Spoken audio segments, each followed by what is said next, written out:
사도행전 4장. 베드로와 요한이 사람들에게 말하고 있는데 제사장들과 성전 경비대장과 사두개파 사람들이 나타났습니다.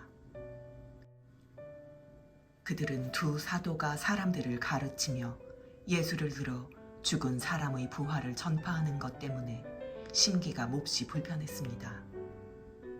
그들은 베드로와 요한을 붙잡았습니다. 그런데 그때가 이미 저녁이었기 때문에 다음 날까지 감옥에 가둬놓았습니다. 그러나 사도들의 말씀을 들은 많은 사람들이 믿게 됐고 그리하여 믿게 된 남자의 수가 5,000명쯤으로 늘어났습니다. 이튿날 통치자들과 장로들과 율법학자들이 예루살렘에 모였습니다. 거기에는 대제사장 안나스가 있었고 가야바, 요한, 알렉산더와 대제사장 가문의 사람들도 있었습니다. 그들은 베드로와 요한을 앞에 세워놓고 너희가 무슨 권세와 누구의 이름으로 이런 일을 했느냐라고 신문하기 시작했습니다. 그때 베드로가 성령이 충만해 그들에게 말했습니다. 백성의 통치자들과 장로들이여, 오늘 여러분이 걷지 못하는 사람에게 일어난 선한 일에 대해 해명하라고 우리를 부른 것이라면, 또 그가 어떻게 낫게 됐는지 묻는 것이라면, 여러분과 모든 이스라엘 백성들은 이 점을 알아야 합니다.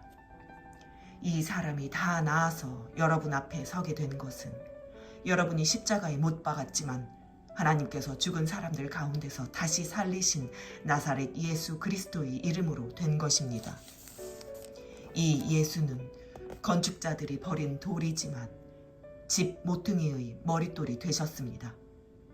예수 외에 다른 어느 누구에게서도 구원을 받을 수 없습니다. 하나님께서는 하늘 아래 우리가 구원받을 만한 다른 이름을 우리에게 주신 일이 없기 때문입니다. 그들은 베드로와 요한이 아무런 교육도 받지 않은 평범한 사람인 줄 알았는데 그렇듯 용기 있게 말하는 것을 보고 놀라지 않을 수 없었습니다. 그러고는 비로소 그들이 과거에 예수와 내내 함께 있던 사람인 줄 알게 됐습니다.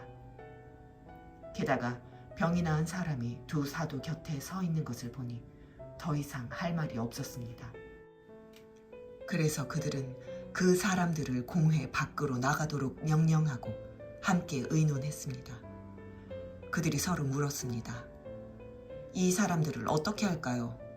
그들이 대단한 기적을 행했다는 사실을 예루살렘에 사는 모든 사람들이 알고 있고 우리도 그것을 부인할 수는 없습니다. 어쨌든 이 일이 백성들 사이에 더 이상 퍼져나가지 않도록 하려면 이 사람들에게 어느 누구에게도 예수 이름으로 말하지 말라고 경고해야 합니다. 그러고 나서 그들은 베드로와 요한을 다시 불러들여 절대로 예수의 이름으로 말하거나 가르치지 말라고 명령했습니다. 그러나 베드로와 요한이 대답했습니다. 하나님의 말씀보다 당신들의 말에 순종하는 것이 하나님 보시기에 옳은지 스스로 판단해 보십시오. 우리는 보고 들은 것을 말하지 않을 수 없습니다. 그들은 사도들을 다시금 협박하고 나서야 겨우 풀어주었습니다. 그들이 사도들을 처벌할 수 없었던 것은 모든 사람들이 그 일어난 일로 인해 하나님을 찬양하고 있었기 때문입니다. 이 기적으로 병이 나은 그 사람은 40살이 넘은 사람이었습니다. 베드로와 요한도 풀려나자마자 자기 동료들에게 돌아가 대제사장들과 장로들이 한 말을 모두 전해주었습니다. 그들은 이 말을 듣고 함께 소리 높여 하나님께 기도했습니다. 주여, 주께서는 하늘과 땅과 바다와 그 안에 있는 모든 것을 지으신 분이십니다. 주께서는 주의 종 우리 조상 다윗의 입을 통해 성령으로 말씀하셨습니다. 어째서 민족들이 분노하며 사람들이 헛된 음모를 꾸미는가? 세상의 왕들이 일어나고 통치자들이 함께 모여 주와 그분의 그리스도를 대항하고 있구나. 그런데 정말 헤롯 안티파스와 본디오 빌라도가 주께서 기름 부으신 거룩한 종 예수를 반대하며 음모를 꾸미려고 이방 사람들과 이스라엘 백성들을 이 성에서 만났던 것입니다. 주의 능력과 뜻에 의해 미리 정하신 일을 그들이 단지 이룬 것뿐입니다.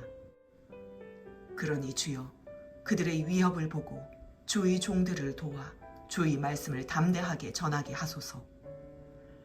주의 손을 펴서 주의 거룩한 종 예수의 이름을 통해 병을 고치게 하시고 표적과 기사를 행하게 하소서. 그들이 기도를 마치자 모여있던 곳이 진동했습니다. 그리고 그들은 모두 성령으로 충만해져 하나님의 말씀을 담대하게 전했습니다. 믿는 사람들은 모두 한 마음 한 뜻이 됐습니다. 자기 재물을 조금이라도 자기 것이라고 주장하는 사람이 없었고 가진 것을 모두 공동으로 사용했습니다. 사도들은 큰 권능으로 주 예수의 부활에 대해 증언했고 풍성한 은혜가 그들 모두에게 임했습니다. 그들 가운데 부족한 것이 있는 사람은 전혀 없었습니다. 이따금씩 땅이나 집을 소유하고 있던 사람들이 그것을 팔아서 돈을 가져다가 사도들의 발 앞에 바쳤습니다. 그러면 누구든 필요한 사람에게 나눠주었기 때문입니다. 키프로스 출신인 요셉이라는 레위 사람이 있었습니다. 사도들은 그를 바나바라고도 불렀는데 바나바는 위로의 아들이라는 뜻입니다. 그 사람이 자기의 밭을 팔아서 그 돈을 사도들의 발 앞에 갖다 놓았습니다.